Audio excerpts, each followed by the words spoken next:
Supreme court ने दिया झटका तो क्या बोलने लगी कुलदीप सेंगर की बेटी। दरअसल सुप्रीम कोर्ट ने 2017 के उन्नाव दुष्कर्म मामले में ट्रायल कोर्ट द्वारा दोषी ठहराए गए पूर्व बीजेपी विधायक कुलदीप सेंगर की उम्र कैद की सजा निलंबित करने वाले दिल्ली हाई कोर्ट के आदेश पर रोक लगा दी। सुप्रीम कोर्ट के फैसले पर सजा याफ्ता कुलदीप सेंगर की प्रतिक्रिया भी सामने आई है। उनकी बेटी ऐश्वर्या सेंगर ने उनका बयान मीडिया में जारी किया। सुप्रीम कोर्ट के फैसले पर कुलदीप सेंगर अपनी बेटी के माध्यम से जारी बयान में कहते हैं कि आज हम मामले के मेरिट्स पर बहस शुरू नहीं कर सके। पीड़िता ने अपने बयान कई बार बदले। उन्होंने आगे कहा कि हमारी गरिमा और शांति हमसे छीन ली गई और यहाँ तक कि हमारा पक्ष सुने जाने के मूल अधिकार से भी हमें वंचित कर दिया गया। उन्होंने कहा कि शायद मेरे और मेरे परिवार के दुखों की कोई कीमत नहीं है, फिर भी न्याय की उम्मीद है। सुनिए। I am the Elder daughter of Kuldeep Singh Sengar. हम दो बहनें हैं। मैं बस इतना ही कहना चाहती हूँ कि अगर एक भी प्रूफ है कि मेरे पिता ने उनकी तरफ जो ये एलेज कर रही है आंख उठा के भी देखा है तो आप मेरे पिता को फांसी चढ़ा दीजिए, लेकिन प्लीज एक बार मेरे केस के जो सारे फैक्ट्स है वो तो लोगों के सामने आने दीजिए। हम बहुत ही मुश्किल से जुडिशरी के पास गए थे। हमारे अपील में हमने सारे फैक्ट्स फाइल किए हुए हैं। उन्होंने अपनी टाइमिंग 3 बार बदली है। पहले उन्होंने कहा दोपहर 2 बजे, फिर उन्होंने एक मीडिया स्टेटमेंट दिया, उन्होंने कहा नहीं 2 बजे नहीं हुआ, शाम को 6 बजे हुआ। ये उन्होंने ऐसे इसलिए किया क्योंकि ऑलरेडी एक फोटो है मेरे पिता की कि वो मम्मी के साथ एक इवेंट में मौजूद है 2 बजे। फिर फाइनली उन्होंने जब FIR लॉन्च की उसमें समय बदल दिया, 8 से 8:30 कर दिया। रिकॉर्ड पे है कि जो मेरे फादर की लोकेशन है वो जो अलेज कर रही है जो जगह उससे 17 किलोमीटर दूर मेरे फादर की लोकेशन है।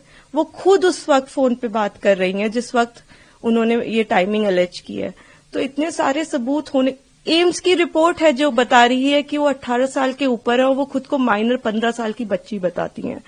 मैं बस ये आपके माध्यम से कहना चाहती हूँ कि मैं समझ रही हूँ कि आपकी भावना एक तरफ जुड़ी हुई है क्योंकि आपने ये सारे फैक्ट शायद कभी सुने नहीं है और ना किसी ने हमें नहीं अप्रोच किया कि आप अपना आपके फैक्ट्स क्या है। किसी ने उनसे कभी पूछा कि आप एक सबूत दिखा दीजिए कि आपकी तरफ कुलदीप सिंह सेंगर ने कभी आंख उठा के भी देखा। मैं कह रही हूँ अगर वो दिखा दे तो फांसी दे दे, लेकिन आप इस तरह का अनड्यू प्रेशर बना के, वो उन्होंने क्या किसी को बताया कि वो एक पॉलिटिकल पार्टी से एसोसिएटेड है। 2022 में उनकी मां ने विधानसभा का चुनाव लड़ा हुआ है उन्नाव से। ये सब चीजें वो नहीं बताएंगे क्योंकि वो सब चीजें उनके नैरेटिव को सूट नहीं करता। हम भी 2 बेटियां हैं। 8 साल से ड्यू प्रोसेस, मतलब हम कभी धरना देने नहीं बैठे, हम कुछ नहीं किया। हम ड्यू प्रोसेस पे विश्वास रख के, और आज भी हमें पूरा विश्वास है कि अंत में, क्योंकि हमारा केस इतना स्ट्रांग है, अंत में हमारी जीत होगी। लेकिन 8 साल हो गए। मैं आपसे हाथ जोड़ के विनती करती हूँ कि प्लीज एक बार मेरिट्स पे हमारा केस सुन लिया जाए। हम कोई दरिंदे नहीं है, हम भी नॉर्मल परिवार हैं और वो हमें कुछ भी पावरफुल बोल ले या कुछ भी कह ले, असल बात तो यही है ना कि 8 साल से इतने सबूत होने के बावजूद वो जेल में बंद है क्योंकि एक बार आपने ऐसा झूठा इल्जाम उन पे लगा दिया। मैम, और जो आप फैक्ट्स की बात कर रहे हैं, इस केस में इन्होंने स्टेटमेंट्स तो अपने बहुत सारे बदले ही हैं, जो कि आप अगर मुझसे कहेंगे तो मैं आपको डिटेल में प्रोवाइड कर दूंगी। इन्होंने समय 3 बार बदला है। पहले इन्होंने कहा कि दोपहर को 2 बजे कुलदीप सिंह सेंगर ने मेरे साथ रेप किया। उसके बाद इन्होंने कहा नहीं दोपहर के 2 नहीं बज रहे थे, शाम के 6 बज रहे थे। फिर इन्होंने चेंज किया, कहा नहीं ये नहीं हो रहा था, शाम के 8:30 बज रहे थे। जब CBI ने मेरे फादर की लोकेशन निकाली तो उनकी लोकेशन 17 किलोमीटर दूर उनके उन्नाव ऑफिस की पाई गई। CBI ने दूसरे केस में CBI ने जानबूझ के हमें चार्जशीट किया और उसके बाद जब दूसरे केस में चार्जशीट लगाई तो हमें पता लगा कि हमने जब वो CDR देखे तो हमें पता लगा कि ये तो उस वक्त पे फोन पे बात कर रही थी। तो CBI ने भी जानबूझ के, आई डोंट नो किस प्रेशर में आके, सारे इंस्टीट्यूशंस, लेकिन CBI ने प्रेशर में आके हम पे इनके कहने पे चार्जशीट लगाई। मैं देखिए किसी पे इल्जाम नहीं लगा रही, मैं बस ये कह रही हूं कि अभी भी ये सारे तथ्य हमारी अपील में मौजूद है। हमारे पास इनका एक रिकॉर्ड है। एक बार हमारी बात प्लीज सुन ली जाए क्योंकि हम भी बेटियां हैं। 8 साल से इधर उधर भटक रहे हैं, उनके साथ देने के लिए तो बहुत लोग हैं। हम अकेले ही कोर्ट जाते हैं। अगर वो हमें गाली देते हुए भी हमारे बगल से निकल जाती हैं तो उनके पास सिक्योरिटी है, हमारे पास मैडम सिक्योरिटी नहीं है। वो गाली भी देती है तो भी सब कहते हैं कि तुम्हें अपने पापा को निकालना है ना बेटा तो सीधे देखती रहो, गाली खाती रहो, लेकिन तुम्हें जवाब नहीं देना है। हमने आज तक किसी को जवाब नहीं दिया, यही सोचते हुए, क्योंकि हम प्रोसेस में कि हम हर चीज सही ढंग से करेंगे, हम किसी ऐसे वैसे लोगों के पास नहीं जाएंगे, तो कहीं ना कहीं इतने सबूत है इसमें कि हमें जीत मिलेगी। तो हम उसी का इंतजार कर रहे हैं। हमारी बस हाथ जोड़ के यही कि हम बिल्कुल विश्वास करते हैं, हम सारी संस्थाओं पे विश्वास करते हैं, लेकिन मैं बस इतना प्रे करना चाहती हूँ कि किसी के प्रेशर में आके कोई काम ना हो। आप सबूत देख के काम करिए, अगर सबूतों में हमारे जरा सा भी आपको गड़बड़ लगे तब आप ये काम करिए, लेकिन नहीं है। उनसे कहीं ना वो एक चीज सबूत दिखाए। वो बोलते हैं कि ट्रक वाला जो एक्सीडेंट बताते, कितनी मिस इन्फॉर्मेशन है कि 11 बार कि हो सकता है।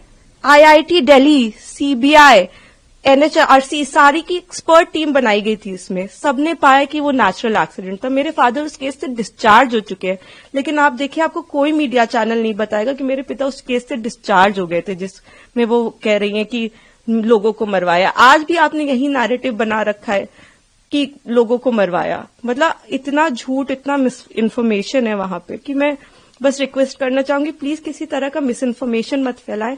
आपके जैसे भी सवाल हो आप मुझसे पूछ लें। आप फादर की डेथ की बात करते हैं, मेरे पिता उस वक्त टाउन में ही नहीं थे, he was not even present in Unnao. ये भी एलिगेशंस लगाए गए हैं। जी, मैं इसीलिए मैं ट्विटर पे रोज मुझे रेपिस्ट की बेटी और जाने क्या क्या कहा जा रहा है, तो मैं जानती हूं अगर हम अपने फैक्ट्स भी ट्वीट करते हैं या हम फैक्ट्स भी बताने की कोशिश करते हैं तो हमें बहुत अलग अलग नामों से बुलाया जाता है। हम जवाब भी नहीं दे सकते, क्योंकि सारी हमें पता है कि सारी संवेदनाएं वो सब एक तरफ जुड़ी हुई है। हम तो बेटियां है ही नहीं, लेकिन ठीक है, हम सब झेल रहे हैं। लेकिन जो आप वही मैं कह रही हूँ ना कि तथ्यों पे कोई बात करे। आप कह रहे विटनेस, किस विटनेस को मरवा दिया?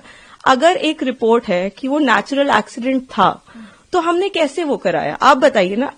IIT दिल्ली तो झूठ नहीं बोले, एक्सपर्ट टीम्स बनाई गई, इतना प्रेशर बनाया गया। मेरे घर में रोज रेड मारते थे, रोज मेरी माँ को परेशान करते थे, मुझको परेशान करते थे, क्योंकि उस वक्त भी इसी तरह मीडिया में प्रेशर बनाया गया था। तो मैं बस इतना ही, मैं सच में it's my humble request to all of you, आप पहले केस जान लीजिए, आपके जो भी सवाल हो आप कर लीजिए। मैं डॉक्यूमेंट्स लेके आपके सामने बैठने को तैयार हूं, लेकिन प्लीज किसी की कही सुनी बातों पे मेरे पिता के साथ ऐसा मत करिए। 8 साल से हम न्याय के लिए लड़ रहे हैं, प्लीज। मैम, पहले दिल्ली हाई कोर्ट ने उनको बेल, सुप्रीम कोर्ट ने उनकी बेल को रोक दिया है। बहुत बड़ा प्रोटेस्ट भी हुआ इंडिया गेट पे जो उन लोगों ने किया, उन्नाव विक्टिम ने, और उसके बाद जो है जंतर मंतर पे प्रोटेस्ट हुआ। जी, मैं सारी चीजें देख रही हूँ। मैंने आपको इसीलिए बताया कि कुछ उनके पॉलिटिकल अफिलिएशंस भी हैं, और मुझे कोई वो बिल्कुल प्रोटेस्ट करे, लेकिन जहां वो प्रोटेस्ट कर रहे हैं उनसे आप एक बार जाके कह दीजिए कि आप प्लीज सबूत दे दीजिए, एक बार दिखा दीजिए कि क्या सबूत है कि कुलदीप सिंह सेंगर ने आपके साथ ऐसा ऐसा किया। एक बार मैं मीडिया के मेंबर से रिक्वेस्ट है कि कोई भी एक बार जाके उनसे पूछ ले कि आप एक सबूत दे दीजिए। मैडम, मैंने तो 6-7 पॉइंट बताए हैं, आप एक पॉइंट बता दीजिए कि ये सबूत है कि आपके साथ ऐसा ऐसा उस दिन हुआ, सिवाय आपके बोलने के, जिसमें भी आपने कई बार अपने बयान बदले हैं। आपने मेरे पिता पे आपने एक केस फाइल किया, अन्य लोगों पे 2.5 महीने बाद आपने सोच समझ के, शायद ये आप में से कम लोगों को पता होगा, सन 2000 में इनके चाचा हिस्ट्री शीटर हैं, उन पे 17 मुकदमे हैं, 17, and these are not put by us. मैं जब पैदा हुई हूं उसके पहले से मुकदमे चल रहे हैं, तो इसके पहले कि लोग इसमें भी कुछ सोचे। 17 मुकदमे सन 2000 में वो मेरे चाचा पे अटेम्प्ट टू मर्डर का उनके ऊपर केस चला है, वो इस वक्त तिहाड़ में बंद है, जो इनके चाचा है। तो आज की इनकी दुश्मनी नहीं है हमसे, इनकी दुश्मनी हमसे पुरानी है। तो बहुत सारे कारण हैं। अगर आप कोई भी मुझसे सवाल पूछना चाहते हैं तो आप मुझसे डिटेल पूछे, मैं सारी सवालों का आपका जवाब। मैं बस चाहती हूं कि आप फैक्ट्स पे बात करें। आप एक बार, मैं भावनाएं समझती हूँ सबकी, किसी को भी, मैं खुद एक बेटी हूं, मुझे ये कहानी किसी बच्ची की सुनाई जाती तो मैं भी शायद ट्विटर पे गालियां ही लिख रही होती, लेकिन उस कहानी में कितना सच है ये जान लीजिए कि दूसरी तरफ भी हैं बेटियां, दूसरी तरफ भी लोग हैं। जिस इंसान को आप इतना बुरा समझ रहे हैं वो नहीं है, वो 2 बच्चियों के, और मैं इसलिए नहीं कह रही कि आप आर्ग्यूमेंट्स वो लेके आए, लेकिन वो भी इंसान, क्या उन्होंने देखा भी आंख से? आप एक प्रूफ दे दीजिए और आप मेरे पिता को फांसी पे चढ़ा दीजिए। मैं कह रही हूं, अगर एक भी सबूत है कि मेरे पिता ने उस लड़की की तरफ आंख उठा के भी देखा है तो तो आप मेरे फादर को फांसी दें, लेकिन अगर वो सबूत नहीं है तो हमें पूरा हक है कि हमारे भी सबूत सुने जाएं। प्लीज हमें वो मौका दीजिए। तो मैम आपने फैक्ट्स का जिक्र किया है, तो जब इनको बेल दी तो क्या इन्हीं फैक्ट्स के बेसिस पे बेल मिल रही है, कहना सही होगा? बिल्कुल, आपने शायद डिटेल्ड ऑर्डर देखा होगा, उसमें आप मेरे जो सीनियर एडवोकेट रहे उन्होंने मिस्टर एन हरिहरन जी, उन्होंने सारे पॉइंट्स पे आर्ग्यू किया था। उन्होंने आर्ग्यू किया था कि ये माइनर नहीं थी, एम्स की रिपोर्ट है। उन्होंने आर्ग्यू किया था कि 3 अलग अलग इन्होंने टाइम बताए। उन्होंने आर्ग्यू किया था कि हमारे पिता की सीडीआर लोकेशन 17 किलोमीटर दूर थी। उन्होंने आर्ग्यूमेंट किया था कि ये फोन पे है। आप ऐसा नहीं है कि कोर्ट के सामने हमने जाके कह दिया हम पब्लिक सर्वेंट नहीं है और कोर्ट ने कहा कि आप रिहा हो जाइए। हमने सारा पूरी चीज कोर्ट के सामने प्रस्तुत की और हर चीज लीगली हुई है। मैं कह रही हूँ कि जो लोग ऑर्डर का ऑपरेटिव, आप पूरा ऑर्डर पढ़िए ना कि क्या हमारी तरफ से सिर्फ एक ही आर्ग्यूमेंट किया गया है। हमने पूरी चीज, हमने 5 पॉइंट अपने कोर्ट के सामने रखे हैं। तो अभी आखिरी सवाल है मैम मेरा आपसे, अभी सुप्रीम कोर्ट ने ब्रीफ को आप कैसे देखते हैं?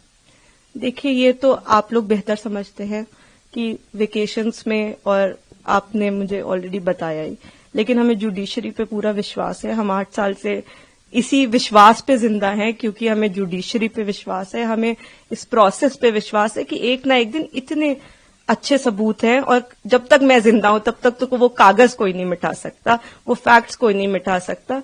तो उन फैक्ट्स के होप में कि ये एक दिन सबके सामने आएंगे, मैं जिंदा हूं। और मैं यही कहना चाहती हूं कि प्लीज किसी भी इंस्टीट्यूशन पे आप अपनी भावनाओं पे आके मत प्रेशर बनाएं।